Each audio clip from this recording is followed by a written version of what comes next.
ज्ञान का खजाना लुट रहा रे, लुट रहा लुट रहा लुट रहा रे, ज्ञान का खजाना लुट रहा रे, ज्ञान का खजाना लुट रहा है। बोल सबसे महापर्व की सजन भाई की जयकारा गुरुदेव का, जय गुरुदेव प्रतीक सागर जी महाराज की।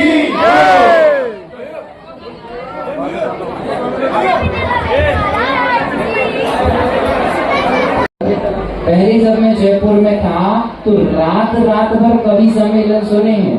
सुबह 4 बजे हरिओम पवार को सुनने मिलता था सजल भैया। आज इन्हें इतनी सुलभता से जो मिल रहा है तो कई बार उस चीज की वैल्यू नहीं होती, लेकिन सुबह 4 बजे तक अन्य कवियों को सुनाया जाता था। सुबह 4 बजे हरिओम पवार और कुमार विश्वास को सुनने मिलता था और सुनते थे हम लोग। आज हम धर्म की गरिमा के साथ कि हमें सजल भाई की जो पंक्तियां मिलेंगी वो हमें आध्यात्म से जोड़ेंगी, हमारे इस माहौल को रंगीन बनाएंगी। बस ज्यादा कुछ नहीं बोलूंगा, बाकी फिर मैं मंच अपने भाई के हवाले कर दूंगा कि ये जो जिस कार्य के लिए यहाँ आए हैं उसको संपादित करें। बस 2 पंक्तियां कहूंगा कि शब्द और अल्फाज ही काफी नहीं शायरी के लिए। जो काव्य यहाँ सुना रहे हैं उसके लिए 2 पंक्तियां कह रहा हूँ कि सिर्फ शब्द और अल्फाज ही काफी नहीं, शायरी के लिए कुछ जिगर का खून भी चाहिए। जिगर का खून होगा ना तो ही यहाँ बैठ के कोई काव्य पाठ कर सकता है, आसान नहीं है। तो ऐसे अब मैं अपने भाई के लिए आमंत्रित कर रहा हूँ कि आपने जो काव्य पाठ से पूरी दुनिया में अपने सहधर्मियों के और अन्य सभी के हृदयों पर राज किया है, आज साक्षात गाइड हम सभी आपके काव्य पाठ को सुनना चाहते हैं। शब्द सह में आपका स्वागत सम्मान अभिनंदन करता हूं पूरी समाज की तरफ से और अपनी तरफ से। आप आए और आज के काव्य पाठ को प्रारंभ कर आज की इस सभा को आइए भाई।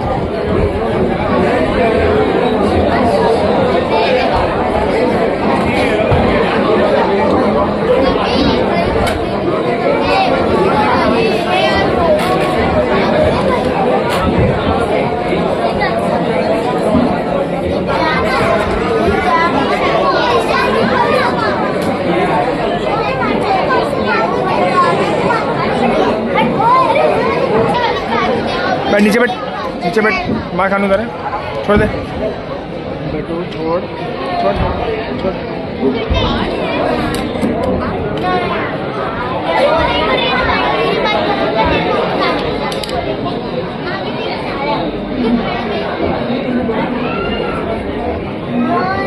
आपने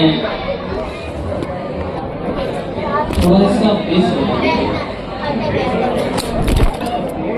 ये स्टैंड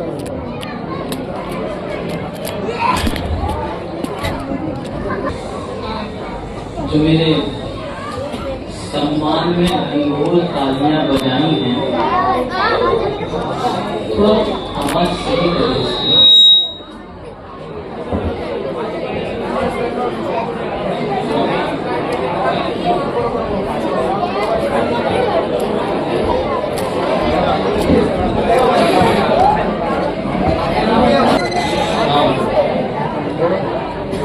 ये पीछे वाला मोहल्ला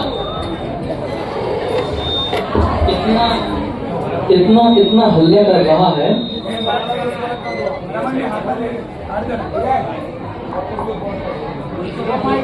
तो इसका थोड़ा सही रखिए।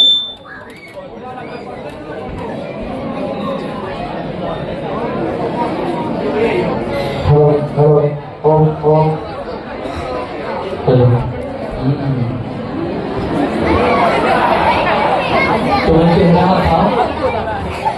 सुनो तो मेरी बात को पहले। मैं कह रहा था कि आपने अब आप लोग ऐसे शांत हो गए हैं जैसे मैं जीएसटी का कोई ऑफिसर बन करके आपकी फैक्ट्री में रेड मारने के लिए आ रहा है। पल भर में सब कुछ बदल दिया मेरे को। तो भाई साहब मैं कह रहा था, सुनो तो मेरी बात को। सबसे पहले तो मैं निवेदन करूंगा नव दंपतियों से जिसने अपने बच्चों को रात के इस पहर में खुला छोड़ दिया है। मैं जानता हूं कि ये आपका भविष्य है, आपका भविष्य रोशन करेंगे, लेकिन उससे भी ज्यादा दुविधा ये है कि ये मेरा वर्तमान चौपट कर सकते हैं। अच्छा, तो मैं ये कह रहा था कि आपने जो मेरे सम्मान में घनघोर तालियां बजाई हैं, सत्य मानिएगा मेरी आने वाली पीढ़ी तक आपकी सदैव आभारी रहेगी। और मित्रों, अब जो मैं आधा पौने एक घंटा आप सभी के बीच में रहूंगा, मैं समझता हूं कि उसमें आनंद की वर्षा होनी चाहिए, क्योंकि कविता आनंद का उत्सव होती है, कविता ब्रह्मोत्सव होती है। ये कभी तानसेन के तारों से टकराई तो अकबर के दरबार के बुझे हुए दीप भी जल उठते हैं, और कभी मीरा के कंठ से निकलती है तो कंठ में गया विष भी अमृत बन जाया करता है। तो बिल्कुल आपको आनंद से सब बातें सुननी है। और मुझे जानकारी लगी कि दादर में बहुत सालों के बाद कुछ कविता का कार्यक्रम हो रहा है, एक लघु कवि सम्मेलन हम मान सकते हैं। तो इस जो कविता एक प्रोग्राम होते हैं, इनके 3 रूल हैं। इन बच्चों को पहले शांत कराएं, पीछे शांत कराएं, थोड़ा जल्दी। कोई व्यक्ति उठ करके, हाँ, फिर मैं क्या है नियम बता रहा। हाँ,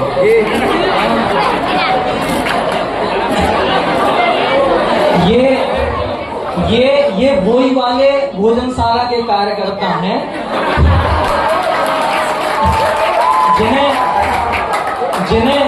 जिन्हें सुरक्षा की जिम्मेदारी दी जाती है, लेकिन बाई बात वही हो जाती है कि बिल्ली के सामने दूध रख दिया है। तो मैं आपसे कह रहा था कि भाई साहब 3 बातें आप ध्यान रखिएगा। कौन सी बातें? 3 बातें। समझे बच्चों? कौन सी बातें? 3 बातें। पहली बात, अगर कोई बात यहां से डिलीवर हो रही हो और आपको अच्छी लग जाए तो आपको घनघोर तालियां बजानी है। और अगर आपको ताली बजाने में कोई दिक्कत आ रही है तो अपने इस हाथ में ऐसे किसी अप्रिय जन की स्थापना कर दीजिएगा। यहाँ पे व्यापारी वर्ग बैठा हुआ है, वो ऐसा कर सकते हैं कि आप इस हाथ में उस कस्टमर को सोच सकते हैं जिसने आपका उधार लिया है लेकिन देने का नाम नहीं ले रहा है। फिर जो घनघोर तालियां बजेंगी वो अलग बात है। रूल नंबर 2, अगर यहां से कोई बात डिलीवर हो और आपको समझ में ना आए, ठीक है ना, तो आपको दुगनी तालियां बजानी है। बताओ क्यों? ताकि बाजू वाले को ऐसा ना लगे कि आपको समझ में।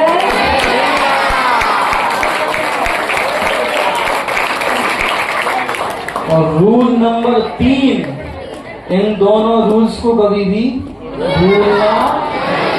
चलिए मित्रों, मैं 4 पंक्ति से सभा की शुरुआत करता हूं।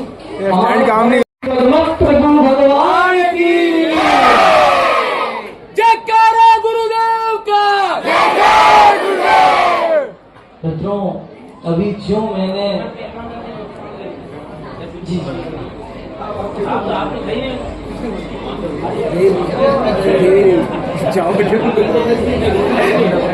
चाहता हूँ कि हमारे मुख्य अतिथि जी भी प्रस्थान कर रहे हैं। एक बार उनके सम्मान में भी जोरदार तालियां हो रही हैं।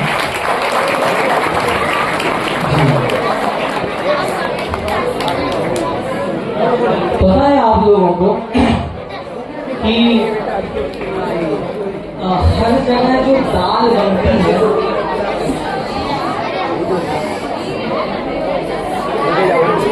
देखिए, आज मुझे लगता है कि आप थोड़ी राजस्थान से तो थोड़ी ज्यादा ही शक्ति के साथ आए हैं। हाँ, ये सब दाल बाटी वाले मुझे पता है।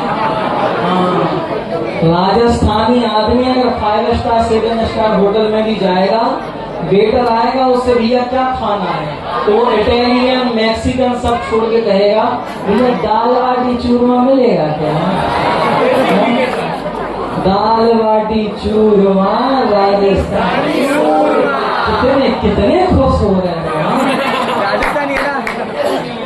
मुझे तो ये लगता है कि सारी हंसी आज आप ही के अंदर प्रकट हो गई है।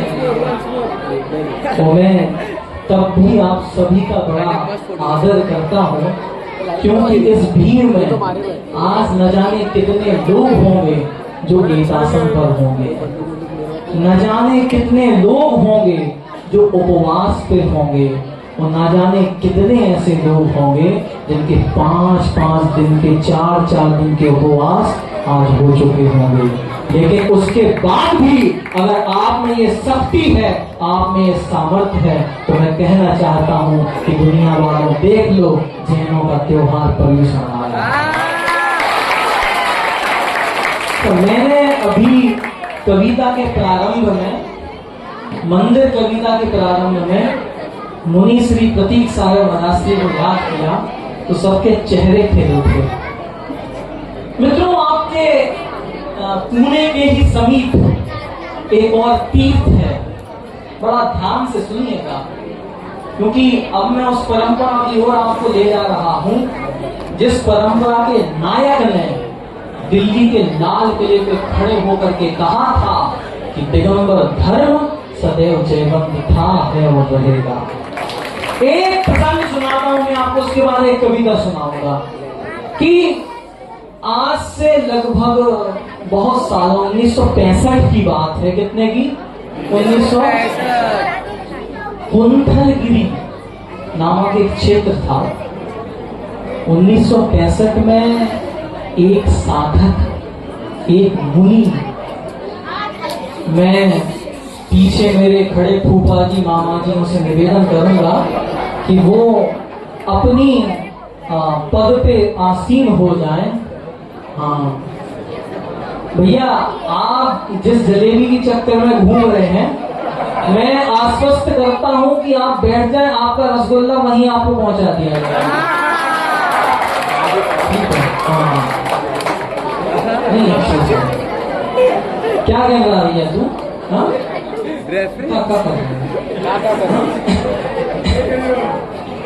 तो हम कह रहे थे कहाँ पे थे? कुंथलगिरी में। मित्रों,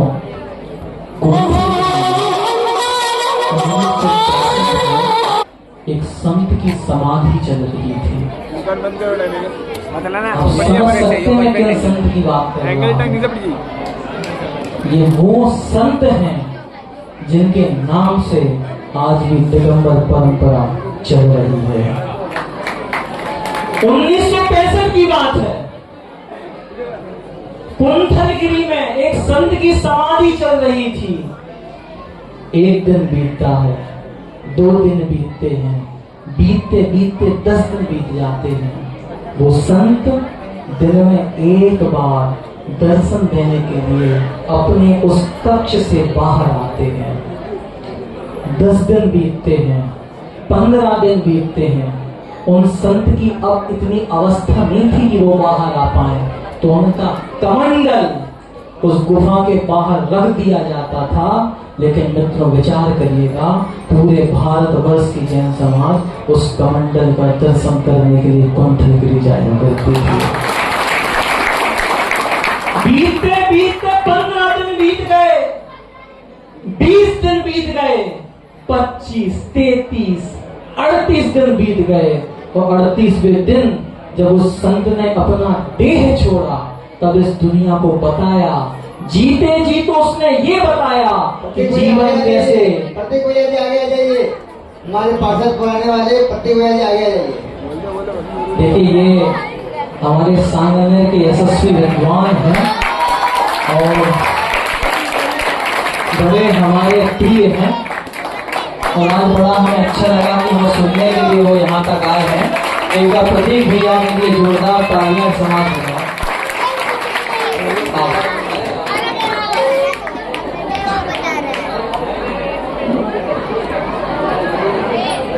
नहीं, आप इन दोनों भैया जी को देख रहे हैं, ये अग्रज भैया हैं, ये छोटे भैया हैं। मुझे इन दोनों भैयाओं को देख करके लखनऊ की नवाबों की याद आ गई। एक बार एक रेल जा रही थी, ट्रेन जा रही थी, 5 मिनट का स्टॉप था। दोनों नवाब जी बिल्कुल अपने डिब्बे के गेट पे ही खड़े थे। एक कह रहे थे भैया जी आप चढ़िए, एक कह रहे नवाब जी आप चढ़िए, आप चढ़िए, आप चढ़िए। चक्कर में ट्रेन निकल गई और दोनों नहीं चढ़ पाए। लेकिन मित्रों, वो मिठास व्यवहार में इनके हैं। मैं चाहता हूं कि दोनों भैया जी के सम्मान में एक बार जोरदार तालियां हो, क्योंकि मित्रों यही वो लोग हैं जो हमें धर्म से जोड़े रखते हैं। यही वो लोग हैं जो शास्त्र की गंगा को अपने हृदय में समाहित करते हैं और अपने कलश से अंजलि भर भर के हमें रोज प्रदान किया करते हैं। एक बार मैं चाहता हूं कि पूरा सदन इन दोनों बड़े विद्वानों के चरणों में, युवा विद्वानों के चरणों में जोरदार तालियां हो जाए। मैं कह रहा था कि कुंठलगिरी एक क्षेत्र था मित्रों, 1965 की बात थी। एक संत की समाधि कुंठलगिरी में हो रही थी। समाधि को 10 दिन बीतते हैं। अब वो संत बाहर नहीं आ रहे थे, उनका कमंडल उस गुफा के बाहर रख दिया जाता था। लेकिन ये आशा देखिए कि पूरे भारत भर की जन समाज उस कमंडल के दर्शन करने के लिए कुंठलगिरी जाया करती थी। 10 दिन बीतते हैं, 20 दिन बीतते हैं, 30 दिन बीतते हैं, 38 दिन बीतते हैं। उन संत ने जीते जी हमें सिखाया कि जीवन कैसे जिया जाता है। जब 38 दिन गए तो उन्होंने बताया कि जैन धर्म में जीवन को कैसे छोड़ा जाता है। और वो संत कोई और नहीं थे, हमारे और आपके श्रद्धा के केंद्र बिंदु आचार्य गुरुवर श्री शांति कि सोन चिड़ैया जिनके यश की गाथाओं को बोती है।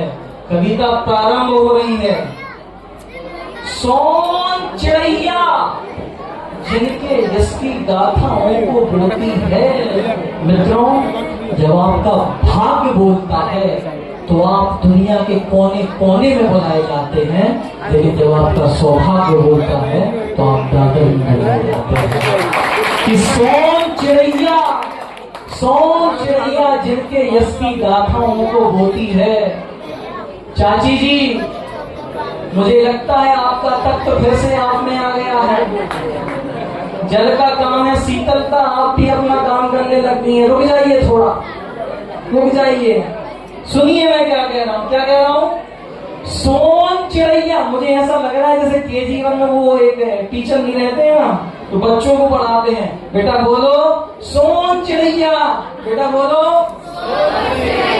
सोन चिड़ैया जिनके यश की गाथाओं को बोती है। गंगा जमुना सरस्वती जिनके चरणों को धोती है। सोन चिड़ैया जिनके यश की गाथाओं को बोती है। गंगा जमुना सरस्वती जिनके चरणों को धोती है। सूरज अपनी किरण रूप में जिनको अर्घ्य चढ़ाता है और चांदनी का प्याला ले चंदा भी झुक जाता है।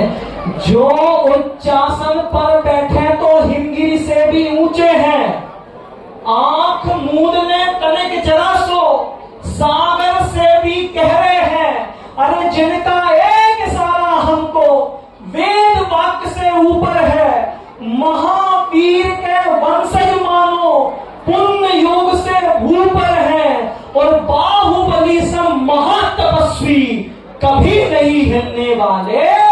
ऐसे प्रतीक सागर गुरुवर हमको युगों युगों तक नहीं मिलने वाले।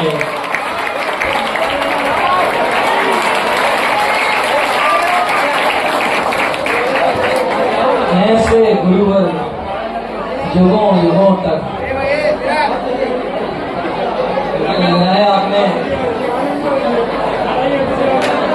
जितनी मालाएं और पट्टे मुझे पहना दिए हैं। हाँ,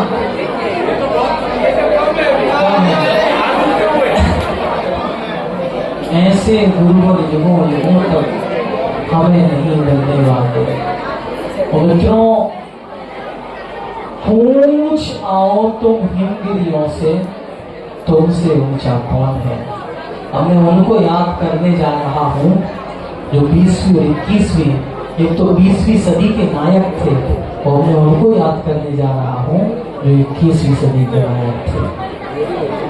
अब सुनिएगा कि पूछ आओ तुम हिमगिरियों से, तुमसे ऊंचा कौन है। एक बार जोरदार जयकारा मुझे लगाने की आवश्यकता पड़ रही है, क्योंकि फिर से ये अपने रूप में आ गई हैं। बोलो आचार्य गुरुदेव श्री शांति सागर जी महामुनि राज की। कि पूछ आओ तुम हिमगिरियों से, तुमसे ऊंचा कौन है। सागर की लहरों से पूछो, तुम समूचा कौन है। चाची जी, तो चार चार का गुट बना के आप बात कर रही हैं, यहाँ तो देखो, सुनो सुनो, यहाँ तो देखो। हाँ, आप ही से कह रहा हूँ, यहाँ तो कैसा मुंह कर लो, कर लो कर लो कर लो। देखो कैसे बैठ गया, तवा सीधी कर बैठ लो। हाँ, क्या कह रहा था मैं। पूछ आओ तुम हिमगिरियों से, तुमसे ऊंचा कौन है। सागर की लहरों से पूछो, तुम समूचा कौन है। ओ चिड़ैया उड़ने वाली, किनके गीत को बोती हो। चलने वाली तेज हवाएं, किनकी महिमा ढोती हो। बागों में माली मालाएं, किनके लिए पिरोता है। जल्दी उठने वाला सूरज, किनकी राह सजोता है। अरे उत्तर में गंगा से पूछो, दक्षिण में कृष्णा से। पश्चिम में चंबल से पूछो, पूरब में ब्रह्मा से।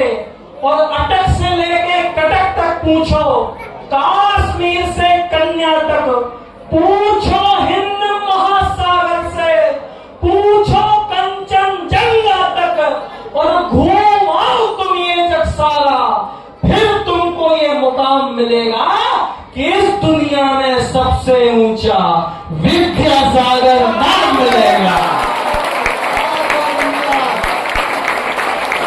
इस दुनिया में सबसे ऊंचा, इस दुनिया में सबसे ऊंचा विद्यासागर नाम मिलेगा। और आदिनाथ से वंश हमारा। मित्रों, आजकल कुछ लोग कहते हैं कि हमारा जैन धर्म 2500 साल पहले आया। हाँ,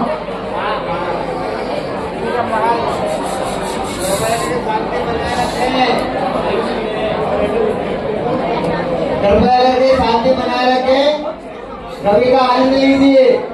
ऐसी कविताएं आपको कहीं सुनने को नहीं मिलेगी।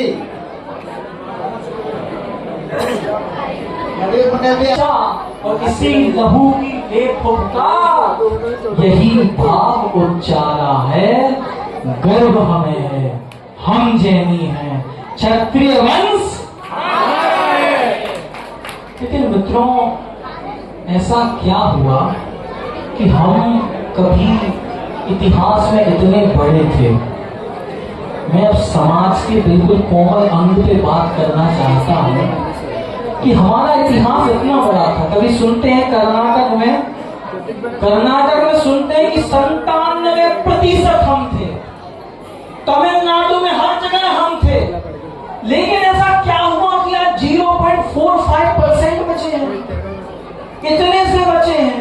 हाँ, अरे समय का चक्का कैसा घूमा, कैसी विपदा आई, प्राण निछावर करके हमने संस्कृति अपनी बचाई। मैं बहुत बहुत गंभीर पंक्तियां रख रहा हूं, ध्यान रखिएगा कि समय का चक्का कैसा घूमा, कैसी विपदा आई, प्राण निछावर करके हमने संस्कृति अपनी बचाई। और प्राण गए कोई हर्ज नहीं, बस यही बात आखिरी है कितने मंदिर खंडर हो गए, मूरत डगर डगर बिखरी है। कितने मंदिर खंडर हो गए, मूरत डगर डगर बिखरी है। और द्रविड़ क्षेत्र में हम ही थे जिन पर चुन चुन के प्रहार हुआ। 16,000 जैनियों का गोवा में नरसंहार हुआ। द्रविड़ क्षेत्र में हम ही थे जिन पर चुन चुन के प्रहार हुआ। 16,000 जैनियों का गोवा में नरसंहार हुआ। अरे 8,000 साधुओं को चलती घानी में चढ़ा दिया। निकलंक देव ने दे कुर्बानी, मान हमारा बढ़ा दिया। निकलंक देव ने दे कुर्बानी, मान हमारा बढ़ा दिया। अरे 2 पंथों में बटे हमी थे, मध्य काल में घटे हमी थे। महल दीवारें चीख रही हैं, गोपाचल में कटे हमी थे। कोई गया है ग्वालियर? हाँ, 7 भगवान की मूर्तियां हैं, बहुत बड़ी बड़ी, लेकिन किसी में मुख नहीं है उनके। 2 पंथों में बटे हमी थे, मध्य काल में घटे हमी थे, और महल दीवारें चीख रही हैं, गोपाचल में कटे हमी थे। अरे 5 करोड़ थे मुगल काल में, घट 45 लाख हुए। तो अगली पंक्ति बताएगी कि आपने कैसा सुना मुझे, कि 5 करोड़ थे मुगल काल में, घट 45 लाख हुए। परदेश धर्म पे मरने वाले ऐसे लाखों लाख हुए। देश धर्म पे मरने वाले ऐसे लाखों लाख हुए। और उन लाखों की लेके धरोहर यही भाव उच्चारा है, गर्व हमें है, हम जैसे हैं अर्जुन धर्म। आपका समय हो चुका है।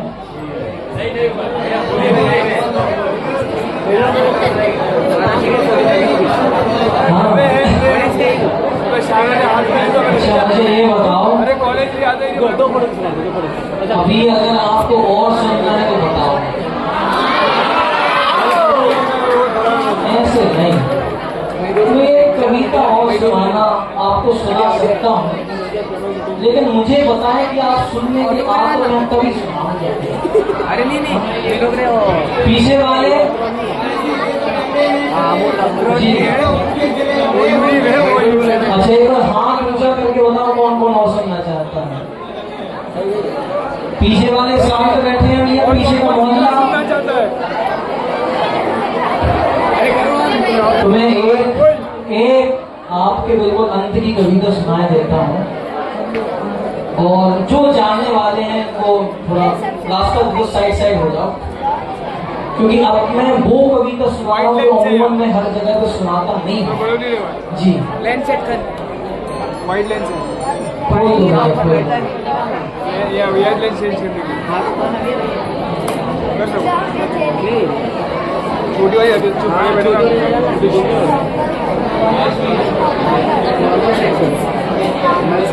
बड़े। हाँ भाई,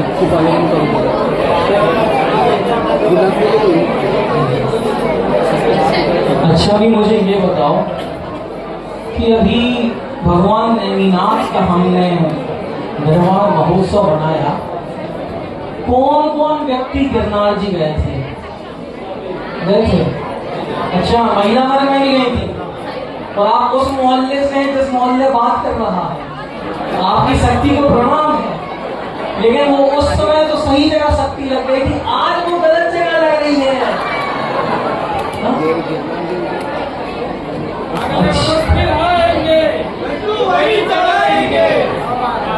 वो तो ठीक है, वो ठीक है, वो नहीं कह रहा हूँ मैं। अगले साल तो वहाँ आएंगे, लड्डू वहीं चढ़ाएंगे। लेकिन भाई साहब, इस बार ऐसा क्या हुआ, मैं थोड़ा दृश्य आपके सामने रख रहा हूँ। मुझे भी सौभाग्य मिला था भगवान नैमीनाथ की मोक्ष स्थली जाने का। हम लोग गए तो हमारी चेकिंग हुई वहां पे, भाई साहब हम सबसे एक्टिव को क्या ले जा रहे हैं वहाँ पे हम भाई साहब निर्माण लाडू ले जा रहे थे, तो उन्होंने कहा कि ये लाडू नहीं है, ये बारूद का गोला लग रहा है। हम भाई साहब छोटे छोटे चावल ले जा रहे थे, तो कहने लगे ये चावल पीले कैसे हैं। मैंने कहा गरीब आदमी चंदन से लिखते हैं। हमारे पास लौंग थी, आप लोग चढ़ाते ना लौंग, चढ़ाते ना, क्या करते हैं धूपम निर्माण की सोना करते हैं। भाई साहब हम भी धूप ले जा रहे थे, लौंग ले जा रहे थे। बोले लौंग ये तो नुकीली है, हाँ इससे तो चाकू का काम करोगे। भाई साहब हमारे पास बादाम थी, बादाम क्या था, तो कहने लगे ये तो बंदूक की गोली लग रही है, ये भी अलग कर दो। तो अंत में हमारे पास श्रीफल बचा, तो हमने की पुलिस वाले भैया ये श्रीफल को ले जाने दो, तुम लोग पे भरोसा नहीं कर सकते हैं, क्या पता इस नारियल से तुम किसी का सर फोड़ दो वहां पे। हाँ? तो इस प्रकार भैया हमारी चेकिंग ली गई। बिल्कुल इतनी बार उन्होंने हमें टटोला, इतनी बार टटोला कि हमें लगने लगा ये हमारे शरीर में भी किसी और को लेके आ गए हैं। चौथी टोक पे जैसे ही हम लोग गए वहीं पे ये स्थितियां शुरू हो गई। लेकिन अब मैं जो ये पीछे का मोहल्ला है उससे चाहूंगा कि आप 10 मिनट का विषय, 10 मिनट, खाली 10 मिनट, चाची जी सुनिए सुनिए सुनिए सुनिए, खाली 10 मिनट का विषय मैं मांग रहा हूं आपसे। और पीछे का मेरे युवा वर्ग से विशेष निवेदन है कि आप 10 मिनट मुझे दे दीजिए, आपको पता चल जाएगा कि कवि सजल जैन किस तेवर का कवि है। बिल्कुल। और मैं इस महिलाओं से भी विनम्र आग्रह करूंगा कि मुझे कोई आपत्ति नहीं थी कि पूरी कविताओं में आपने क्या किया, लेकिन मैं जब अपने भगवान नेमिनाथ के ऊपर कुछ पढ़ूं तो मुझे लगना चाहिए कि मुझे वो समर्थन मिल रहा है कि कदम बढ़े हैं, अभी नहीं, अभी हमें वो साढ़ देखना चाहिए। हाँ मित्रों,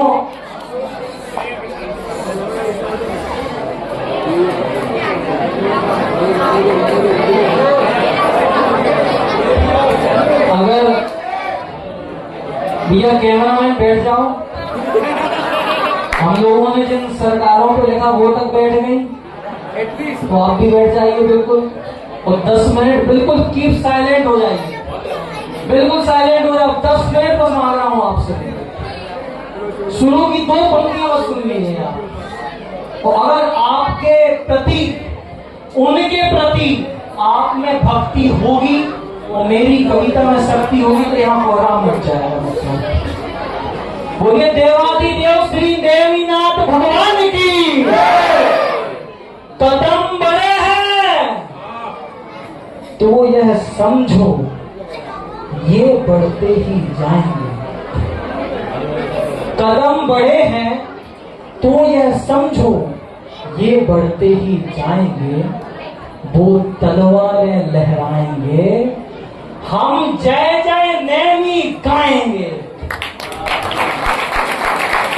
कदम बढ़े हैं तो यह समझो ये बढ़ते ही जाएंगे, वो तलवारें लहराएंगे, हम जय जय नेमी गाएंगे। चरण पखारे नेम लगा के पूज अंबिका माई, नेम पंथ पर चलकर ही राजुल ने मुक्ति पाई।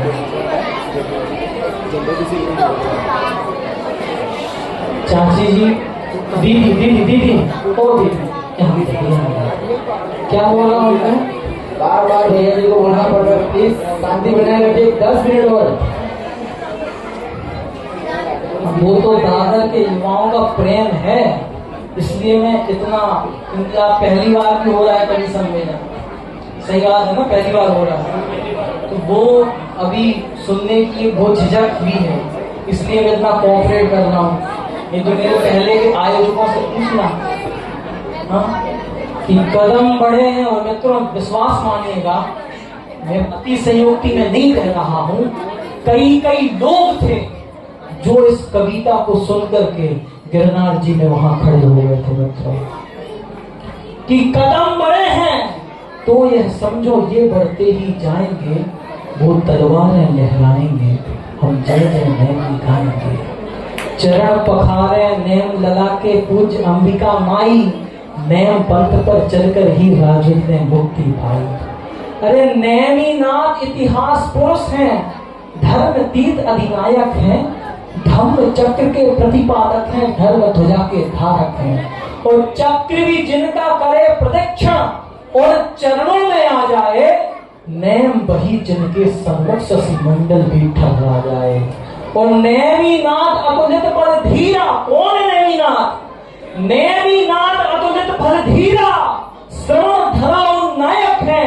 नेमिनाथ है प्राण हमारे, सर्व सुधार सहायक है। और चक्र भी जिनका करे प्रदक्षिण और चरणों में आ जाए, नेम बही जिनके सन्मुख शशि मंडल भी ठहरा जाए।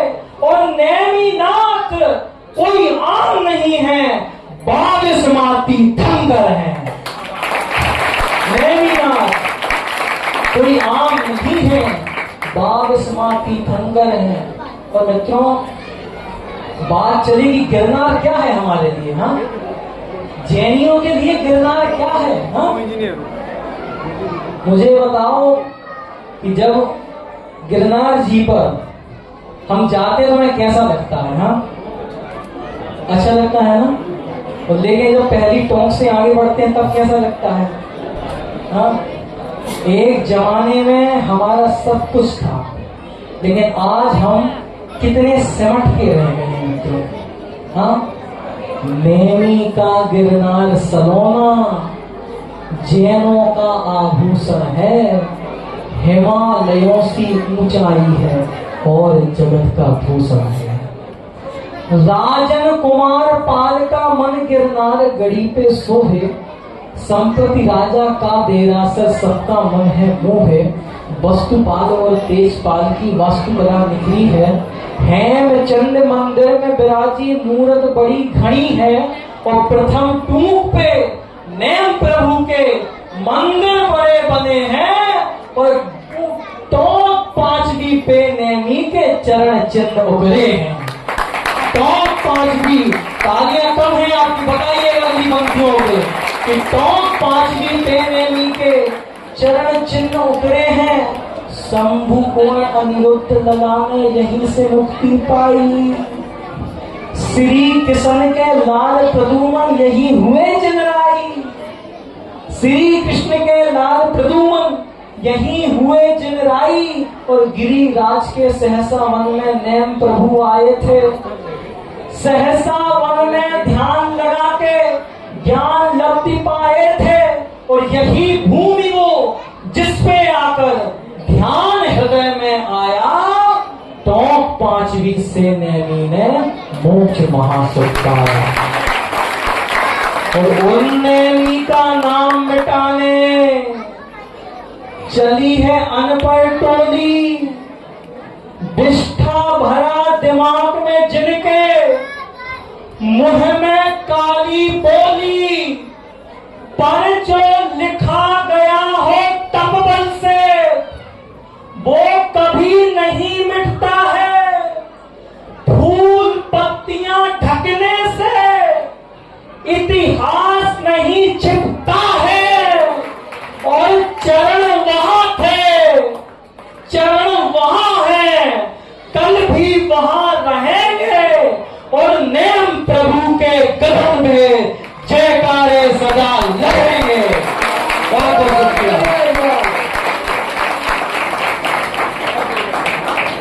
आप सभी लोगों ने बहुत प्रेम दिया और लगभग 1 घंटा लगभग हो चुका होगा।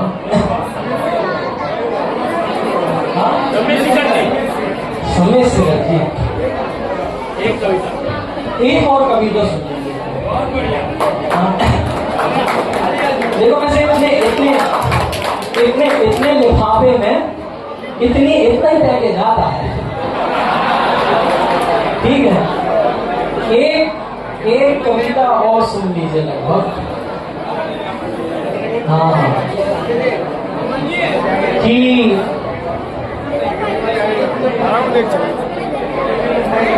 मित्रों,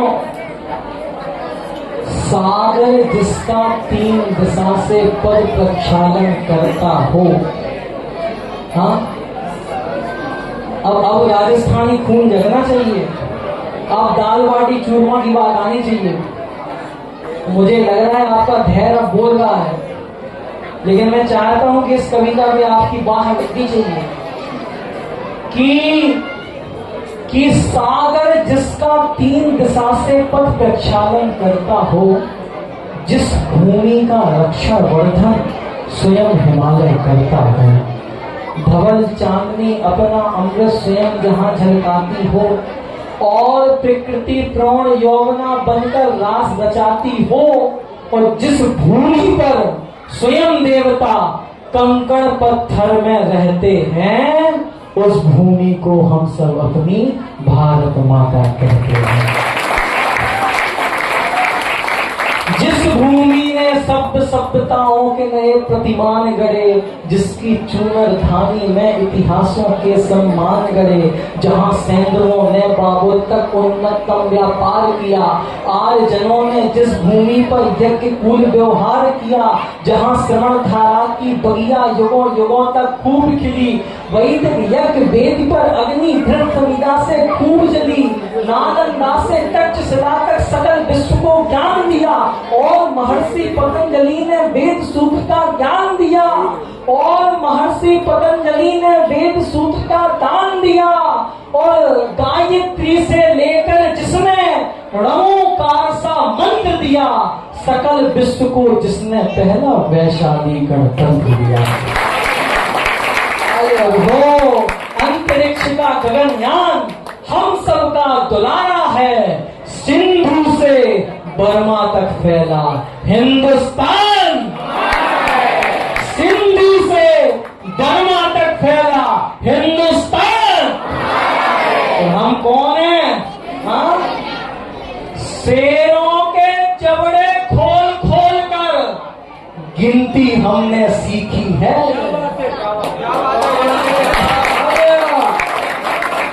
शेरों के जबड़े खोल खोल कर गिनती हमने सीखी है। रंच मात्र भी डिगे न चाहे, सर पर रखी अंगीठी है, और राजा बनकर मरघट सोए, सत्य बचाने के खातिर अपनी जंघा काट खिला दी, धर्म बचाने के खातिर गुरु दक्षिणा में ही हमने अपना अंगूठा कटा दिया। बात मान पर आई तो सागर पर सेतु बना दिया, और भक्ति इतनी अब जागना, भक्ति इतनी नसें खींच वीणा का सरगम साध गए, और शक्ति इतनी 3 डगों में पूरी धरती नाप गए।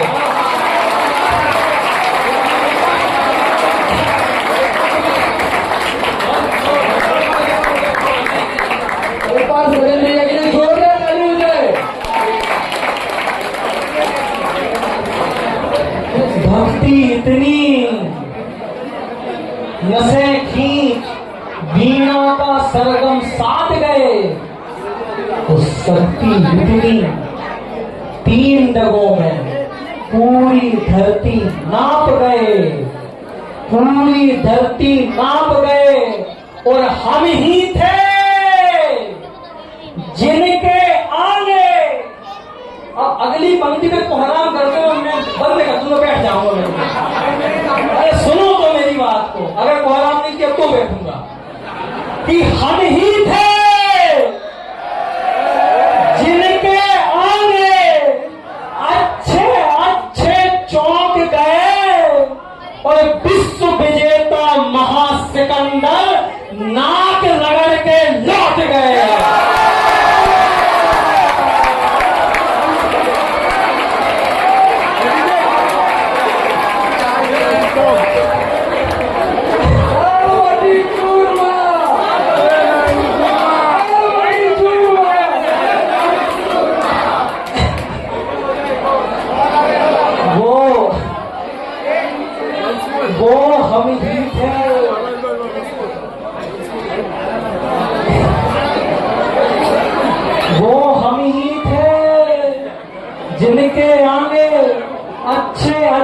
चौंक गए और विश्व विजेता महासिकंदर नाक रगड़ के लौट गए और उन्हीं पुरुषत्व के धारी पौरुष ने फिर ललकारा है, सिंधु से बर्मा तक फैला हिंदुस्तान।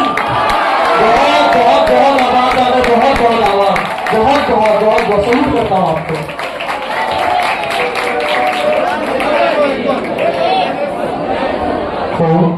सुनिए, दो आपके सामने सजन भैया कविता कर रहे थे, मैं इनका परिचय देना चाहता हूँ। भैया आगे आए। ये कवि सजन जैन मध्य प्रदेश झलोड़ के रहने वाले हैं। छोटा सा गांव है लेकिन अब प्रसिद्ध है इनके नाम से। एक सूर्य आपने उगते देखा होगा, जो सुबह उगता है, मैंने भी एक कवि उगते हुए देखा है।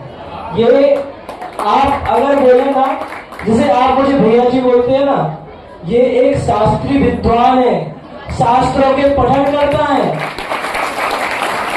ये पर्यूषण में कई लोगों को प्रवचन भी देते हैं।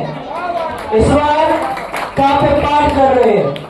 ये एक विद्वान है जो शाहजहां में पूरे 5 साल पढ़ के एक शास्त्रीय विद्वान बने हैं और कविता को चुना है। तो इनका सम्मान वैसे होता है जैसे भैया जी वगैरह को होता है। एक सिर्फ एक कवि नहीं, एक विद्वश्री कवि है, विद्वश्री कवि। इनके बारे में आपको बताऊं कि जब इन्होंने हमारे सामने काव्य पाठ स्टार्ट किया था तो इस साइड के कवि नहीं थे, ये रीति मोहब्बत के कवि थे। ये मोहब्बत के कवि थे। बाद में जब इन्होंने सुधा सागर जी महाराज की वो पंक्तियां लिखी और लोगों ने इतना सहारा और गुरु जी के वचनों को पालन करते इन्होंने जैन धर्म का उस बेड़े को अपने कंधों पर रख के चल रहे हैं, जो आप अगर इनके इंस्टाग्राम पेज पर जाएंगे, जियो जैनिज्म के बारे में आपने सुना होगा, उसका बेड़ा उठा रखा है। भारत के दक्षिण क्षेत्र के जितने भी तमिलनाडु में, कर्नाटक के जितने भी राज्य हैं, उनमें टूटे फूटे जितने भी मंदिर हैं, उन सबको वापिस लोगों की नजरों में लाने का बेड़ा हमारे सजन भैया ने उठाया। और ऐसे कवि, ऐसे भैया जैसे आचार्य विद्यासागर थे, जो कवि भी थे और ज्ञान के सागर भी थे, वैसे हमारे सजन भैया कवि भी हैं, ज्ञान भी है। और आपके लिए इतिहास का पन्ना अपने हाथ में लेकर चल रहे हैं कि आप भी जागो और अपने इतिहास को पहचानो और उस जगह पे जाओ जहां पे जैनी लोग कम हो गए। बिल्कुल जाओ। मैं तो बहुत आभार करता हूँ मेरे सजन भैया का कि इनकी वजह से हम जाने जाते हैं। कभी बात होती ना, कहाँ पढ़े सजन भैया? सामान्य में। आप सजन भैया के साथ पढ़े, मैं गर्व से कहता हूँ सजन भैया मेरे क्लासमेट है, गर्व से कहता हूँ। जब भी कोई बोलता है गर्व से कहता हूँ। पंडित जी की क्लास में चुपके से पीछे से कविता लिखते थे भैया, गुरु जी पढ़ाते थे, पीछे कविता लिखते थे। लेकिन आज ऐसा है कि जन जन के मुख पे चढ़ के बोलते हैं कि मैं कवि सजन जैन हूँ। ये इनकी प्रतिभा है, ये कोई सामान्य कवि नहीं है। और इनका सम्मान एक विद्वत के जैसा होना चाहिए। जैसे आप लोग एक हमारे माननीय पूज्य सीनियर भैया जी भी है, सजन भैया, इनका सम्मान करते हैं। ये हमसे बहुत ज्ञानी है, लेकिन सजन भैया भी बहुत ज्ञानी है। इनका भी सम्मान कवि की तरह तो करना, लेकिन एक विद्वान के यहाँ बिल्कुल करना। ये परिचय मैं आपको इनका देना चाहता हूँ। आप सभी को जय जय।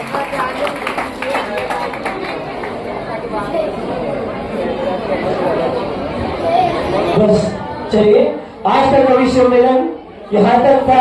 आप सभी का साथ सजन भैया के साथ ऐसे बना रहे और अगली बार मात्र सजन भैया ना आए, इतने ही बहुत सारे कवि यहाँ पर आए और एक ऑडिटोरियम में बहुत बड़ा कवि सम्मेलन। और आप सितारों को महफूज करिएगा, बड़ी दूर तक सांप ही सांप